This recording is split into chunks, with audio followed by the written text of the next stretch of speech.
Mahakasika indrindra izay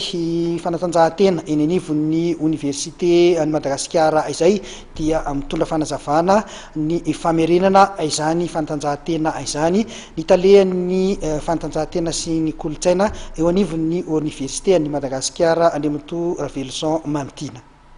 Hoe zahanay ho averina amin'ny herin'ny tanteraka mihitsy ny sport universitaire, zany hoe isy ny compétition nationale ary isy ihany koa fandraisasika anjara amin'ny international na ny universiade zany sy ny championnat nationaux, championnat internationaux rehetrarehetra par discipline. Io moa zany miankina moety manana fa ny vinavinanay sy ny definay ary ny fikasanay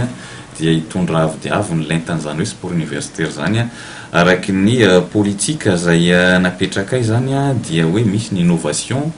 ary excellence performance na ny IEP. Reo zany no teny filamatra eto anivon'ny sport universitaire. IEP na ny hoe innovation excellence et performance. Zany hoe anatin'izay zany miezaka ny amorona hetsika vaovao sy fomba fijery vaovao zahay amin'ny sport universitaire ary mazava loatra étudiant mila excellence zany satria tokony misy saina ihany koa olona misaina zany manao sport fa tsy amin'ny alalan'ny resaka hoe herim-batana fotsiny. De ny performance moa zany manaraka ho azy miaraka amin'izay, zay zany no filamatra. Raha eto toerana zany amin'izao fotoana izao inona ny azo lazaina hoe taranjana efa mandevy eo anivon'ny université? Saika misy any anivon'ny université avokoa ny taranja rehetrarehetra fa zany hoe na zany na tsy zany de miankina amin'ny fotodrafitrasa sy ny ressources humaines na ny olona zany mpianatra isaky ny université sy ny IST le izy. Azadino fa ny IST mbola tafiditra ao anatin'ny iahin'ny avy ato anivon'ny ministèren'ny enseignement supérieur ihany koa. De sport collectif moa zany foot, basket, hand, volley, rugby de saika misy,